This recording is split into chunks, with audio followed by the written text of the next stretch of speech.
नमस्कार आप सभी को, स्वागत है आपका हमारे इस प्लेटफ़ॉर्म पर। आज से हम लोग इतिहास का एक टॉपिक है, जिसको कहते हैं आधुनिक भारत। अगर हम हिस्ट्री की बात करें, तो इतिहास में प्राचीन भारत, प्राचीन काल का इतिहास, मध्यकालीन इतिहास और साथ ही साथ आधुनिक इतिहास। ये जो आधुनिक इतिहास है, इससे क्वेश्चन्स बहुत पूछे जाते हैं। आपके यूपी पीसीएस में, इसके अलावा यूपी पीसीएस में जो आरओ या आरओ की परीक्षा होने वाली है, इसके लिए भी ये टॉपिक महत्वपूर्ण है और इसके अलावा जो अन्य परीक्षाएँ यूपी ट्रिपल एससी की के बिहाफ से होनी है, वहाँ भी इस टॉपिक की काफ़ी महत्ता है और सवाल डायरेक्ट पूछे जाते हैं। इसके अलावा किसी अन्य परीक्षाओं की अगर आप तैयारी कर रहे हैं, तो वहाँ भी मॉडर्न हिस्ट्री से क्वेश्चन्स पूछे जाते हैं। ठीक है? तो इसी को शुरू करेंगे और काफ़ी डिटेल में पढ़ेंगे। इसकी पीडीएफ के लिए जैसा मैं यहाँ पर पीपीटी में आपको पढ़ाऊँगा, अगर आपको पीपीटी के रूप में पीडीएफ चाहिए, तो आप हमारे टेलीग्राम चैनल से जुड़ सकते हो। ठीक? और अगर आपको इसकी पीडीएफ को प्रिंट निकलवाना हो, तो आप हमारे ऐप में जाके वहाँ से इसको डाउनलोड कर सकते हो। ठीक है? तो चलिए शुरू करें। सबसे पहले आधुनिक भारत में शुरुआत करेंगे हम भारत में यूरोपीय कंपनियों का आगमन। गौर करो, हम पढ़ेंगे भारत में यूरोपीय कंपनियों का आगमन। ठीक है? और ये जितनी भी कंपनियाँ आई हैं, ज़रा गौर करना, चाहे वो पुर्तगाली हो, डच हो, डेनिश हो या फिर ब्रिटिश ईस्ट इंडिया कंपनी हो या फिर फ्रेंच ईस्ट इंडिया कंपनी हो, तो ये जितनी भी कंपनियाँ आई हैं, इनमें से एक कंपनी बचेगी जो अंत तक राज करेगी, जिसे कहते हैं ब्रिटिश ईस्ट इंडिया कंपनी।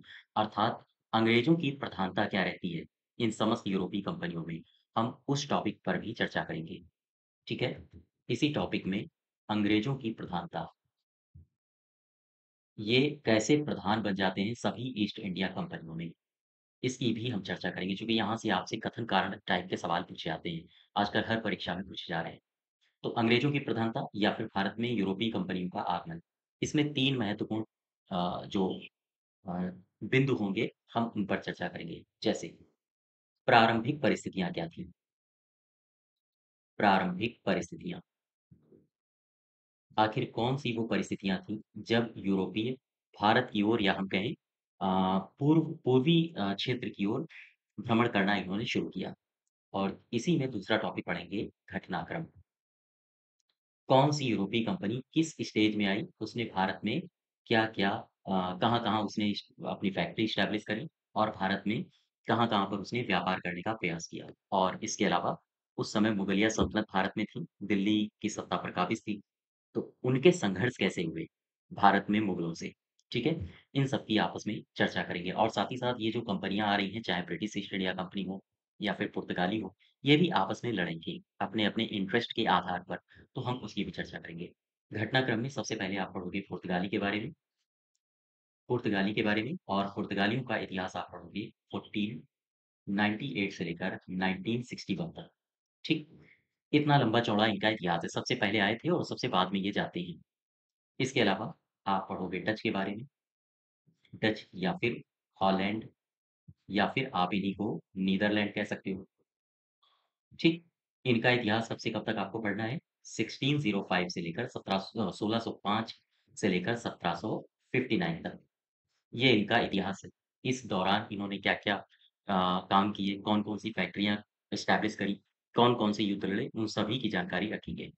इसके अलावा British East India company British East India company, ये कब आती है और इसका इतिहास आपको पढ़ना पड़ेगा, ब्रिटिश का लगभग 1608 से लेकर 1947 तक का इतिहास आप इनका पढ़ोगे। इसके अलावा एक कंपनी आती है या फिर डेनमार्क आप इसे कह सकते हो।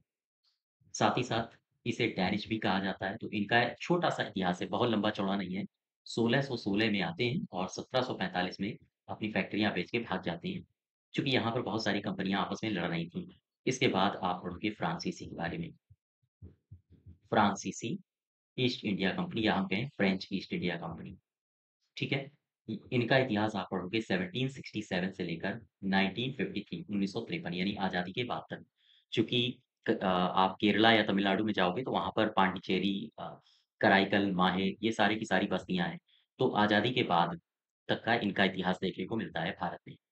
ये तो 2 टॉपिक हो गए, हम इनकी चर्चा करेंगे और जो तीसरा टॉपिक होगा, वो होगा ये काफ़ी महत्वपूर्ण रहने वाला है, जो आपके अ, यूपीपीसीएस हो या फिर कोई भी परीक्षा हो, जो कथन कारण के मॉडर्न हिस्ट्री में सवाल पूछे जाते हैं, वो यहाँ से पूछे जाएँगे। तीसरा टॉपिक परिणाम और प्रभाव।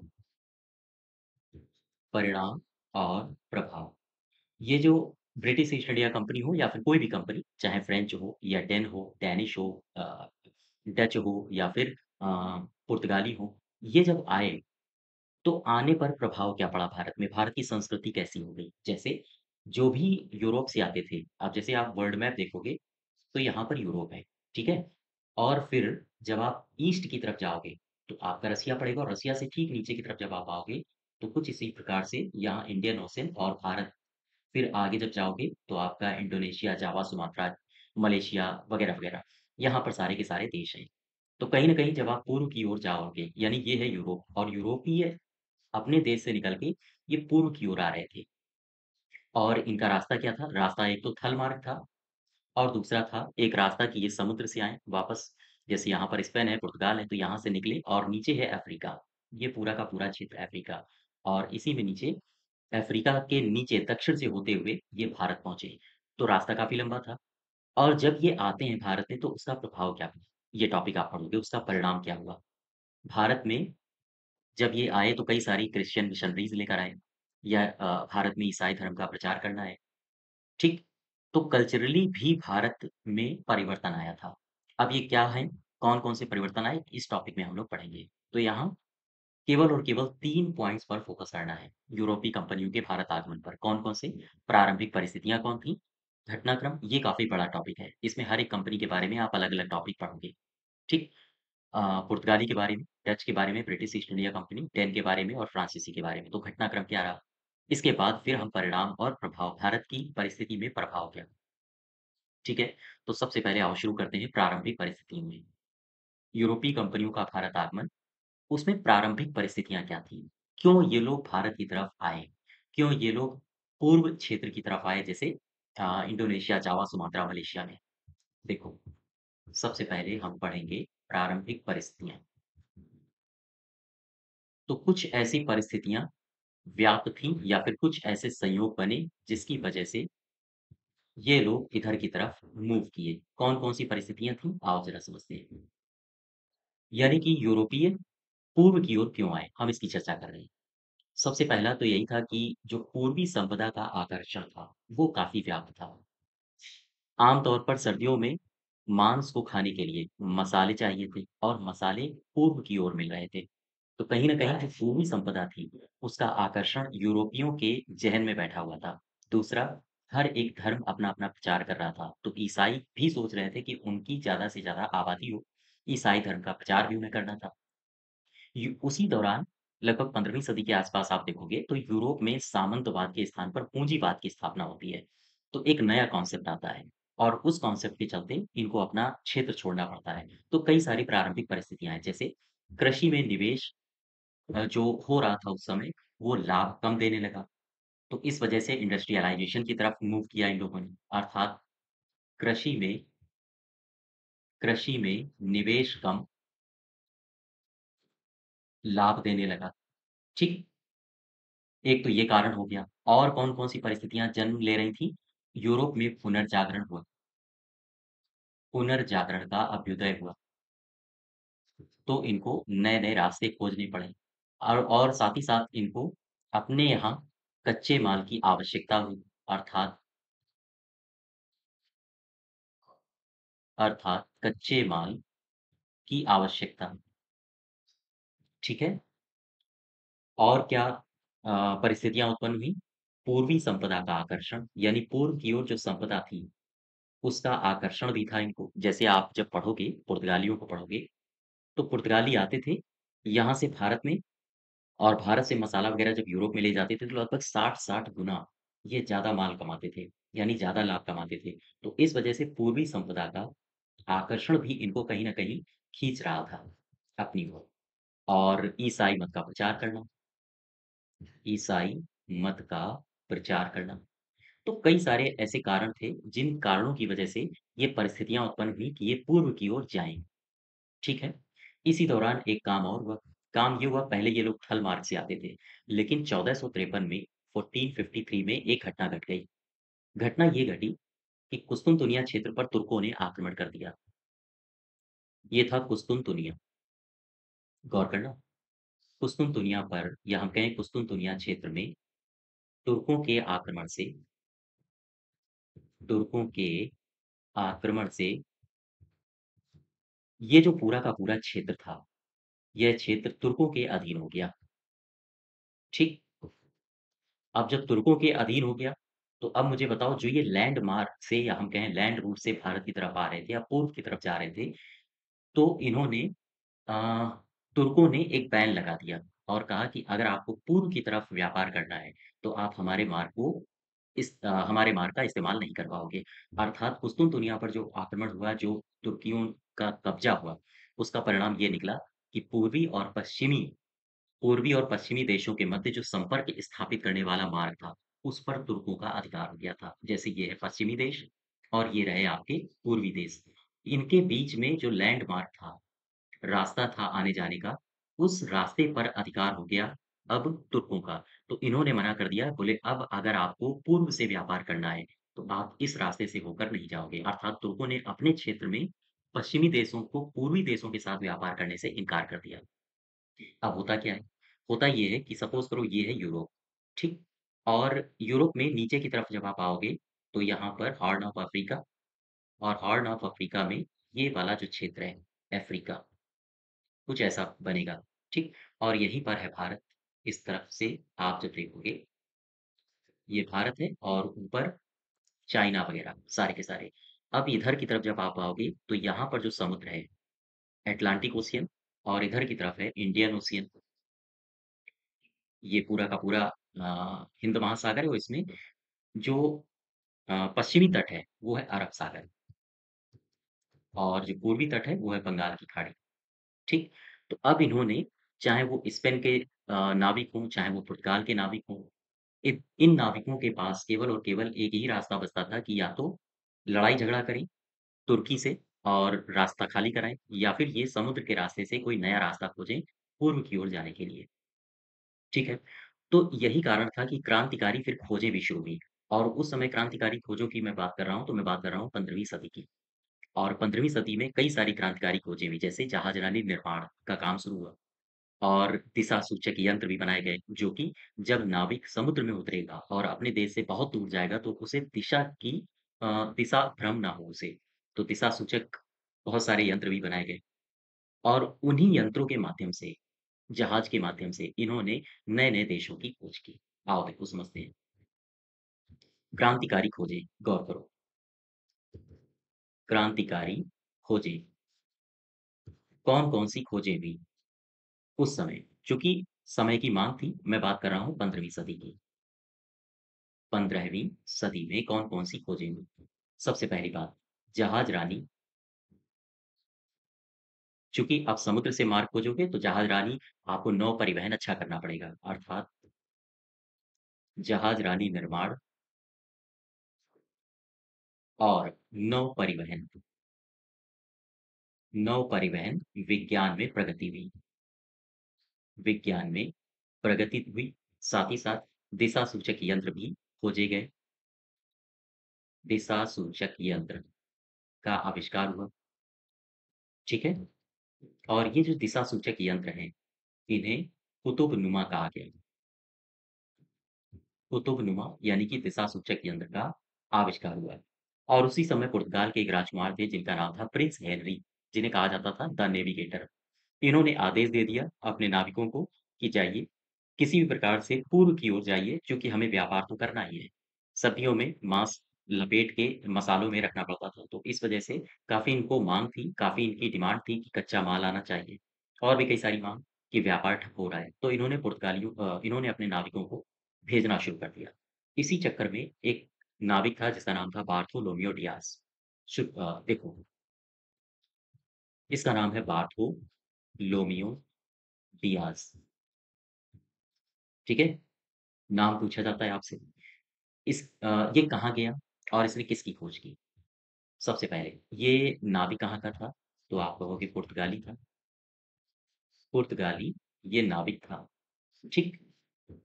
इसने ये कब निकला और कहाँ गया? दरअसल ये गया था अफ्रीका में। ये अफ्रीका के दक्षिणी छोर पर पहुँचा।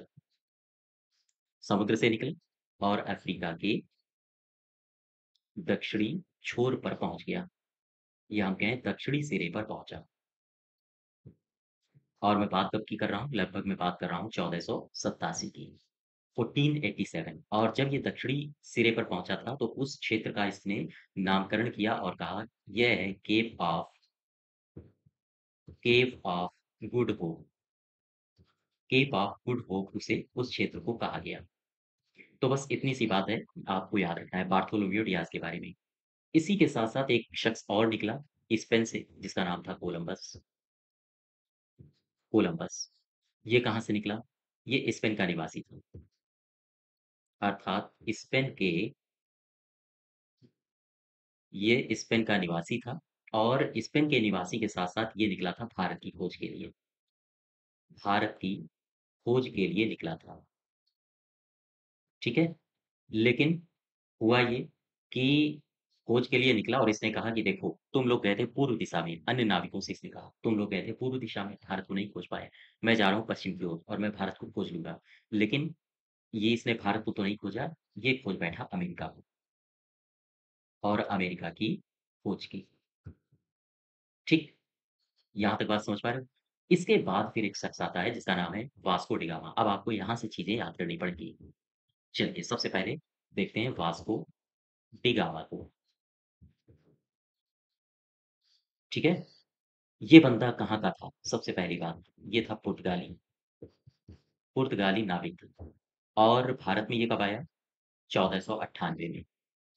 1498 में ये भारत आया, ठीक? सवाल ये बनता है कि ये भारत तो आया, लेकिन किसकी मदद से आया? इसका पथ प्रदर्शक कौन था? तो इसका जो पथ प्रदर्शक थे, वो था अब्दुल मनीब। अब्दुल मनीब, याद रखिएगा नाम पूछा जा सकता है। अब्दुल मनीब ये वास्तव में एक गुजराती था, गुजराती व्यापारी ही कह लें, ये गुजराती व्यक्ति था और इसी के पथ प्रदर्शक होने के कारण वास्को डी गामा भारत पहुँचा था। ठीक, ये जब भारत आया तो कालीकट पे आया। कालीकट में एक जगह है कपक टापू और कपक टापू नामक स्थान पे वास्को डी गामा का बेड़ा उतरा था भारत में। तो ये स्थान भी अगर आपसे पूछा जाए तो आप बता सकते हो। कालीकट के कालीकट के कप्पक डाबू, ठीक है? कप्पक डाबू नामक क्षेत्र पर वास्को डी गामा का बेड़ा उतरा।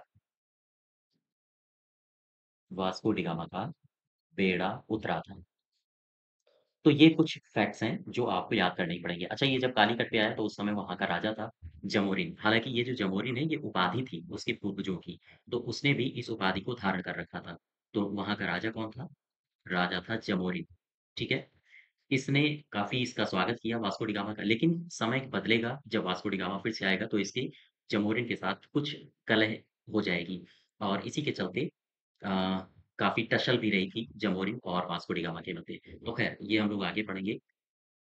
तो ये कुछ महत्वपूर्ण फैक्ट्स हैं वास्को डी गामा के संबंध में। देखो, वास्को डी गामा भी पुर्तगाली ये यात्री था, 1498 में भारत आया। किसके मार्गदर्शन से आया था?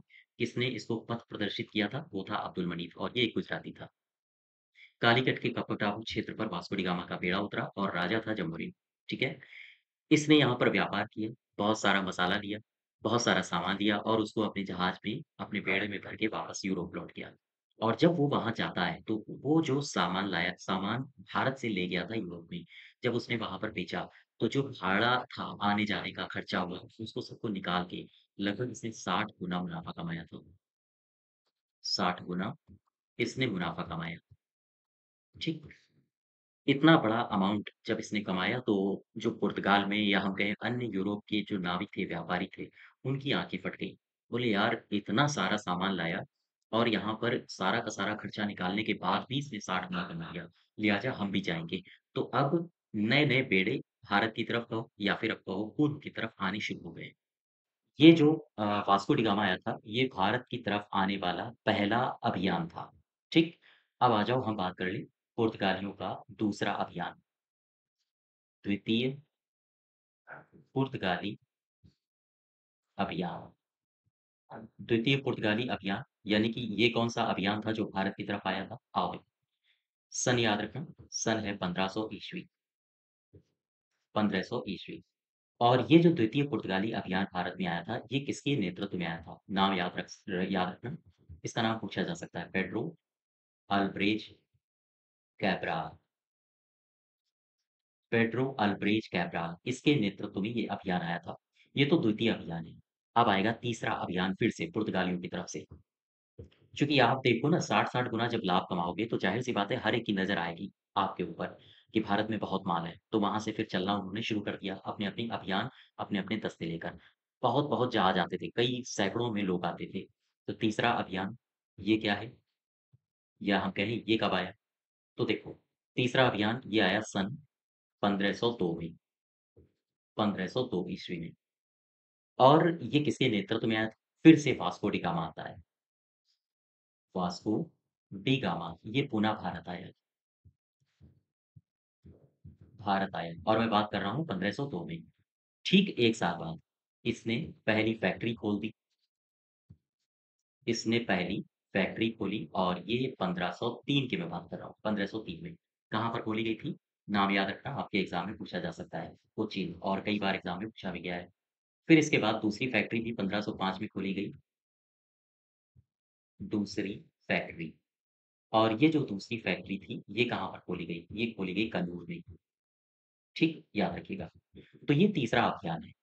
एक शब्द मैं लिख रहा हूँ, ये शब्द आप याद रखना पूछा जा सकता है और पूछा गया है पिछले एग्ज़ाम्स में, फितोरिया, फितोरिया। ये फितोरिया क्या होता है? दरअसल ये व्यापारिक स्थल होते थे, ये होते थे व्यापारिक स्थल, गौर करना, व्यापारिक स्थल, ठीक? व्यापारिक स्थल कह लो या फिर कह लो कि व्यापारिक अड्डे होते थे और ये अड्डे वो अड्डे होते थे जहाँ से नौसैनिक बेड़ों को सहायता प्रदान की जाती थी। जिन्हें फितोरिया कहा जाता था। तो आपसे पूछा जा सकता है कि अ, 15वीं शताब्दी के आसपास फितोरिया क्या था? नीचे ऑप्शंस दे देगा 5 ठो, है ना? तो ये व्यापारिक स्थल या फिर व्यापारिक अड्डे होते थे, जहाँ से जहाँ से नौसैनिक जहाँ से नौसैनिक बेड़ों को सहायता प्रदान की जाती थी, सहायता दी जाती थी। याद रखना इस स्टेटमेंट को पूछा जा सकता है। तो ये थोड़ा-सा इंट्रोडक्शन है जो पुर्तगाली भारत में आए थे। उन्होंने अपनी पहली फैक्ट्री खोल दी। अब ज़ाहिर-सी बात है अगर फैक्ट्री खुल गई है तो फैक्ट्री को की रक्षा के लिए आपके पास सेना होनी चाहिए, ठीक? आपके पास अ, प्रोफ़ेशनल वर्कर्स होने चाहिए जो रक्षा कर सकें। तो अब भारत में पुर्तगाली गवर्नरों की आवश्यकता होने लगी। क्योंकि अब व्यापार बढ़ रहा था, कामकाज बढ़ रहा था और उस समय भारत की ये स्थिति थी कि जैसे आप यहाँ पर देखो, ये भारत है, ठीक? और भारत में ये पूरा का पूरा कोस्ट लाइन, पश्चिमी तट, यहाँ पहले से ही अरब व्यापार कर रहे थे। भाई कुस्तुनतुनिया पर आक्रमण किया था तुर्की ने, तो ज़ाहिर-सी बात है, यूरोपियों का रास्ता बंद कर दिया था। अरब तो पहले से ही भारत में आ रहे थे, इनका भारत में आना-जाना लगा रहता था और ये जो अरब सागर है इधर, अरब सागर यानी कि अ, इस समुद्री मार्ग से यहाँ से भी व्यापार कर रहे थे। अब जब पुर्तगाली आएँगे, तो यहाँ से व्यापार अब दोनों लोग कर रहे हैं, अरबी भी कर रहे हैं और साथ ही साथ पुर्तगाली भी कर रहे हैं। तो ज़ाहिर-सी बात है दोनों में अब टक्कर होगी और इस स्थिति में जिसकी नौसेना सबसे तगड़ी होगी, वो वर्चस्व स्थापित करेगा इस पूरे के पूरे क्षेत्र में, ठीक है? और अगर वर्चस्व स्थापित हो गया, तो फिर वो शक्ति फिर भारत में आगे राजनीतिक प्रहार भी करने लगती है। भारत के आंतरिक मसलों पर हस्तक्षेप भी करने लगती है और यही कारण था जब अ, बीतते समय में अन्य यूरोपीय कंपनियाँ भी आएँगी, तो ये कंपनियाँ भी आपस में लड़ने लगती हैं कि भारत का जो प्रशासनिक महत्व है, वो किसके हाथ में जाएगा, ठीक है? चलिए, अब इसमें हम देखेंगे भारत में पुर्तगाली गवर्नर कौन-कौन से आए। भारत में पुर्तगाली गवर्नर, ठीक है? आओ देखिए, सबसे पहले हम चर्चा करेंगे देखो हम 3 पुर्तगाली गवर्नरों को आपको बताएँगे, जिनसे आम तौर पर एग्ज़ाम में सवाल पूछे जाते हैं। जैसे सबसे पहला हम लोग पढ़ेंगे अल्मीडा यानी कि जिसे कहा जाता है फ्रांसिस्को डी अल्मीडा और ये जो फ्रांसिस्को डी अल्मीडा साहब हैं, 1505 से लेकर 1509 तक ये अपने काम ये भारत में अपना काम करेंगे, ठीक? इसके बाद फिर इनको वापस बुला लिया जाएगा। इस दौरान इन्होंने कई सारी लड़ाइयाँ भी लड़ी, अपने पुत्र को भी ये खो देंगे भारत में ही युद्ध करते-करते।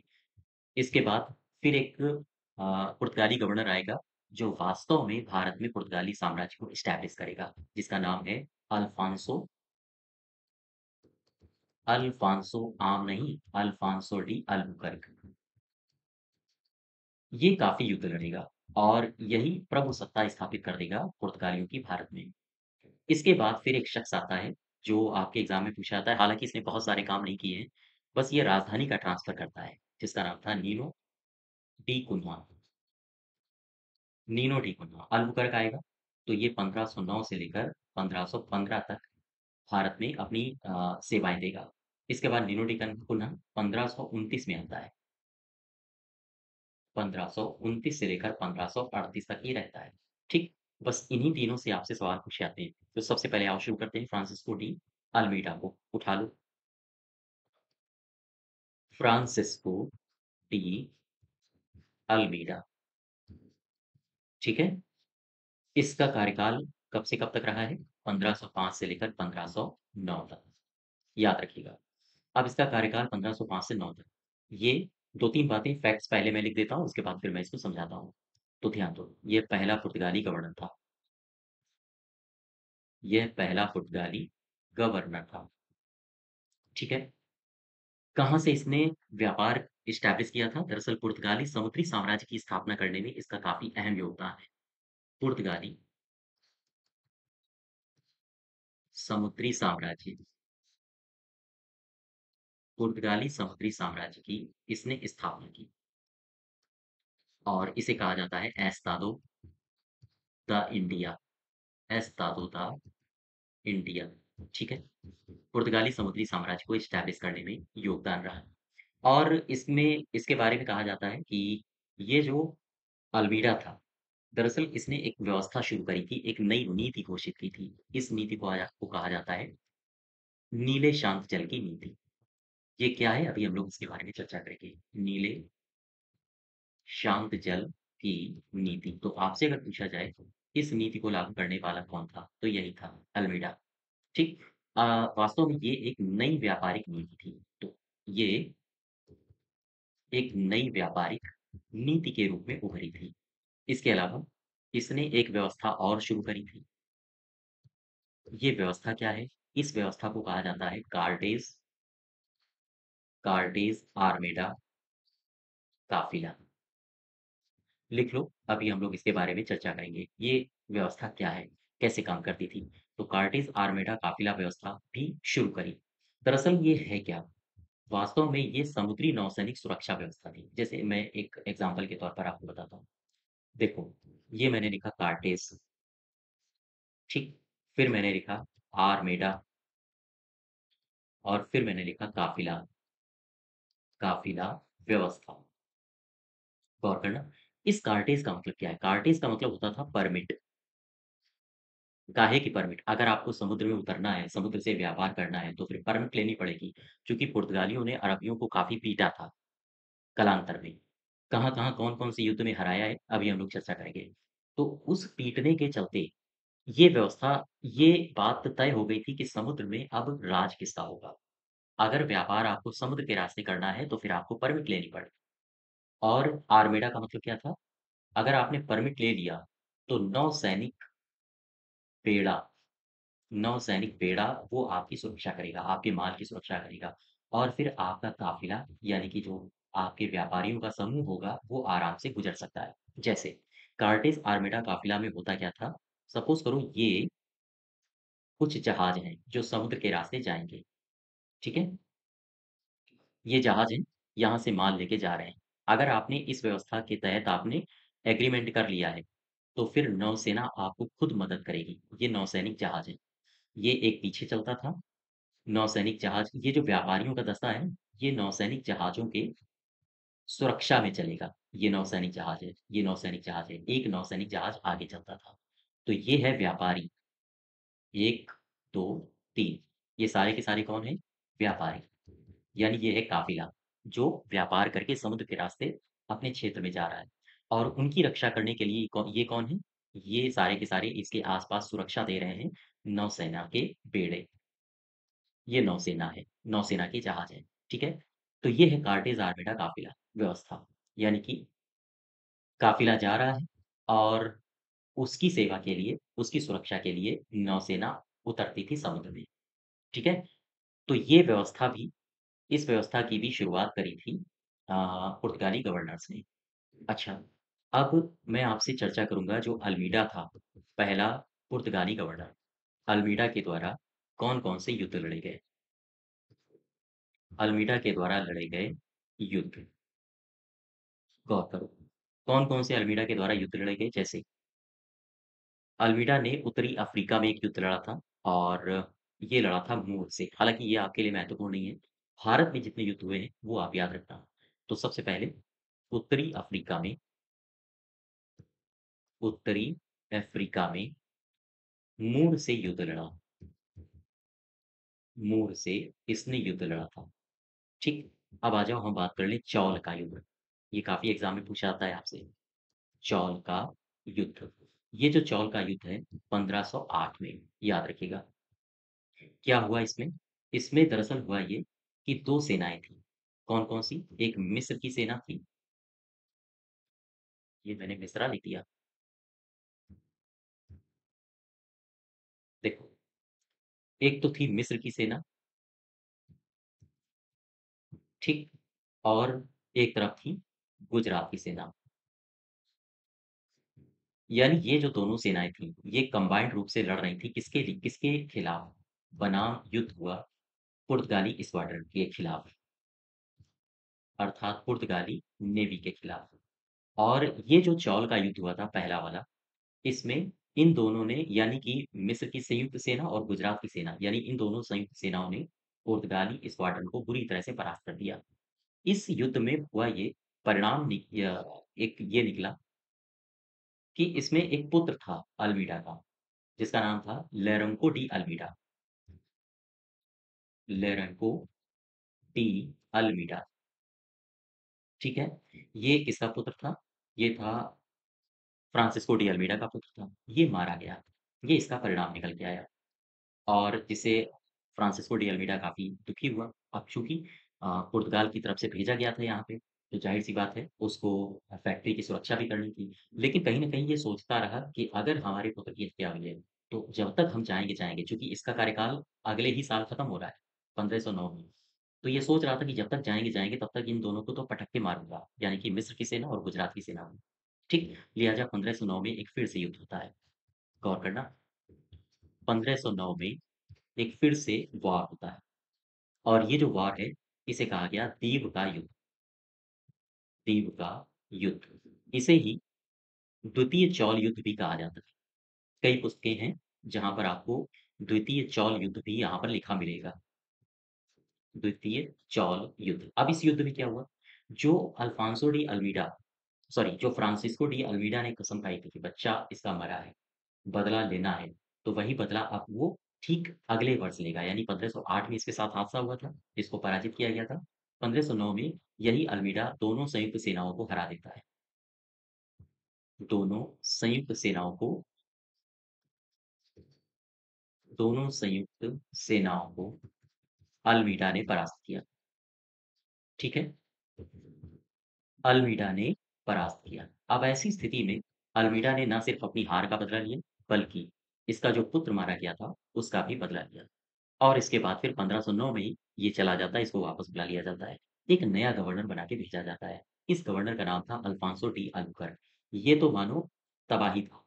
ये जैसे ही आता है, मार-धाड़ करना शुरू कर देता है। 1509 में आया है, ज़्यादा नहीं बैठेगा। 1510 से लड़ाई-झगड़ा करना शुरू।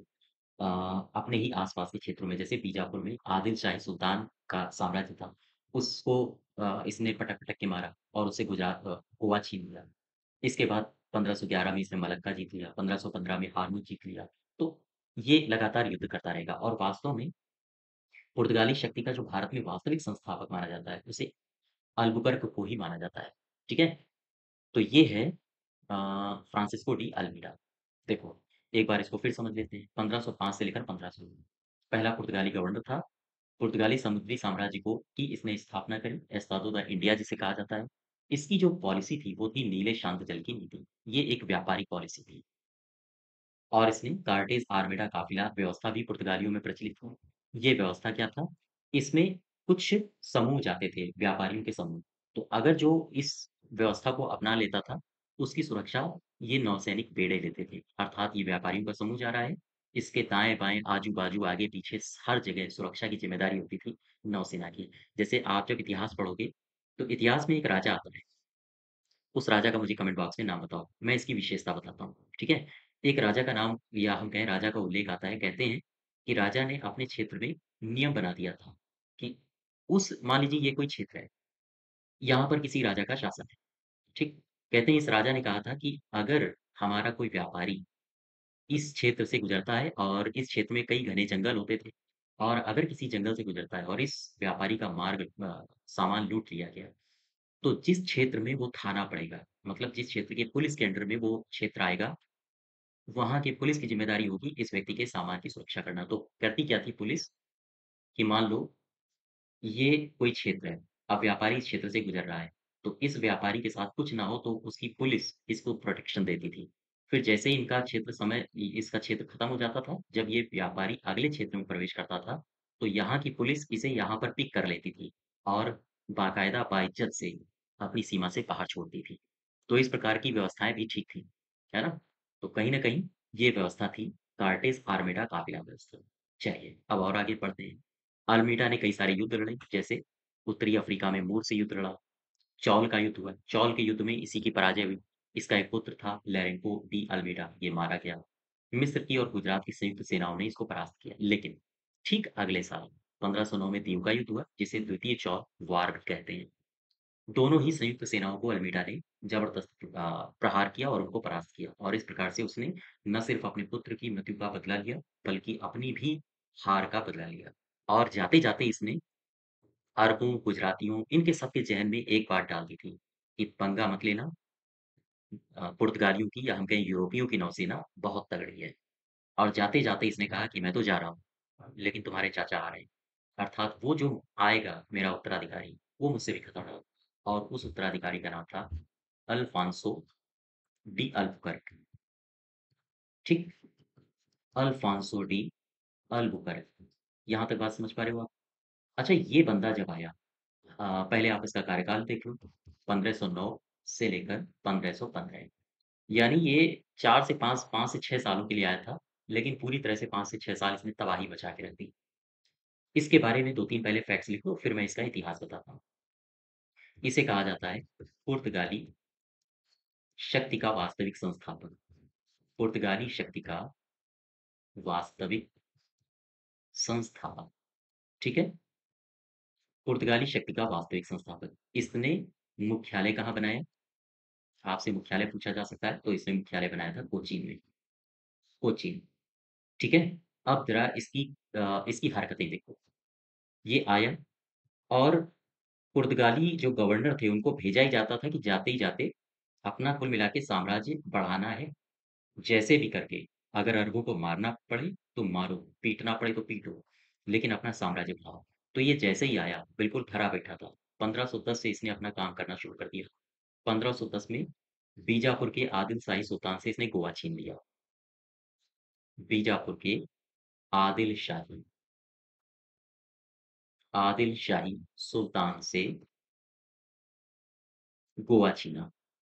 ठीक है? ये सवाल आपसे पूछा जा सकता है एग्ज़ाम में, याद रखिएगा बीजापुर गोवा कब छीना था? तो 1510 में और किसके शासनकाल में ये किया गया था? अल्बुकर्क के। इसके बाद तो मानो इसने गति पकड़ ली। अब ये रुकने का नाम ही नहीं ले रहा था। 1511 कांड कर दिया, 1515 फिर से कांड कर दिया और भी आगे अ इसके द्वारा और भी कई सारे जो क्षेत्र थे, उनको विजित किया गया। 1511 में क्या हुआ? मलक्का जीता,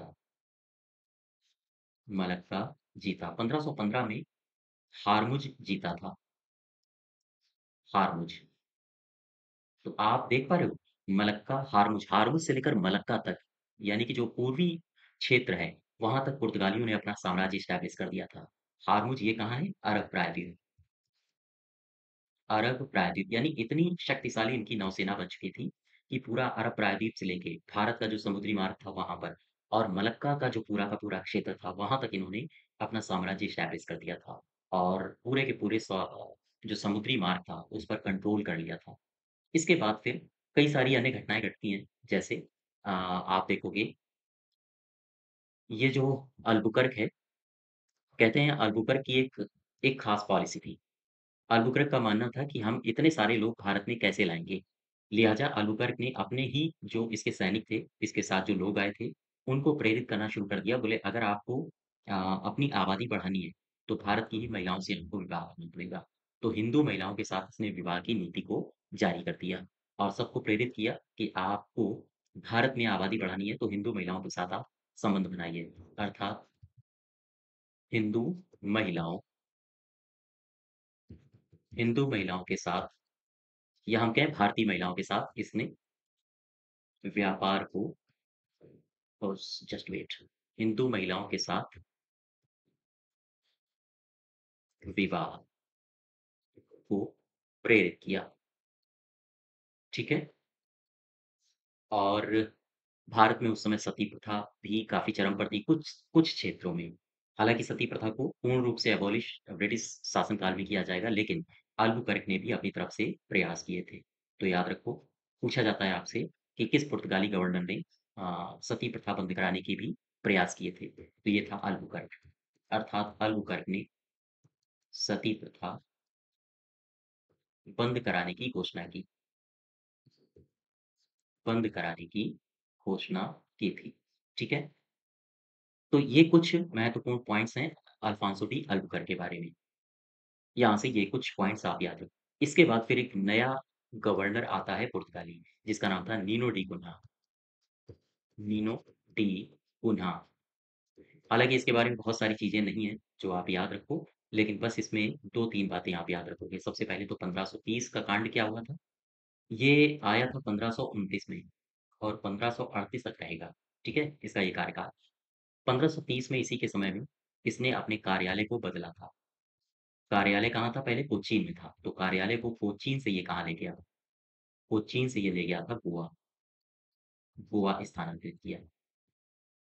तो ये आपसे पूछा जाता है एग्ज़ाम में कि कौन-सा ऐसा पुर्तगाली गवर्नर था जिसने अपने कार्यालय को कोचीन से गोवा स्थानांतरित किया था? वो भी 1530 में। तो ये है नीनो डी कुन्हा। और यही नहीं, दरअसल लीनो डी कुन्हा ने केवल और केवल गोवा कहाँ पर है? गोवा है पश्चिमी तट पे, यहाँ पर गोवा है, ठीक है? महाराष्ट्र के नीचे, कर्नाटका के ऊपर। तो नीनो डी कुन्हा ने केवल और केवल अपना क्षेत्र पश्चिमी क्षेत्र में ही विस्तारित नहीं किया, बल्कि इसने पूर्वी तट पर भी अपनी बस्तियाँ बसानी शुरू कर दी थी, जैसे सैंथोम और दक्षिण में भी अपनी बस्तियाँ बसानी शुरू कर दी। तो ये जो नीनो डी कुन्हा है, इसने सैंथोम गौर करो, इसने सैंथोम और सैंथोम के साथ-साथ हुगली सैंथोम के साथ-साथ हुगली, इन दोनों जगह पुर्तगाली बस्तियाँ बसाईं। पुर्तगाली बस्तियाँ बसाईं। ये आपसे दोनों ही पॉइंट्स इम्पोर्टेंट हैं, आपसे पूछा जा सकता है, सैंथोम और हुगली, ठीक है? और कार्यालय गोवा कोचीन से गोवा ये कब स्थानांतरित हुई थी? 1530 में और किस गवर्नर जनरल का हाथ था? ये था नीनो डी कुन्हा का हाथ। तो ये पुर्तगाली साम्राज्य में जो फैक्ट्री है अर्थात भारत में जो पुर्तगाली गवर्नर हैं, उनकी हमने चर्चा की, ठीक है? अब हम लोग नेक्स्ट क्लास में पुर्तगाली अपने साथ कौन-कौन से सामान लेकर आए, जैसे प्रिंटिंग प्रेस, आलू वगैरह-वगैरह, जो आपने पढ़ रखे हैं, उन पर भी चर्चा करेंगे और साथ ही साथ जब ये भारत में आए थे, तो अ, भारत की संस्कृति में कैसे बदलाव आए, सांस्कृतिक परिवर्तन क्या हुए भारत में, हम उनकी भी बात करेंगे, ठीक है? तो आज यहीं तक रखते हैं, धन्यवाद।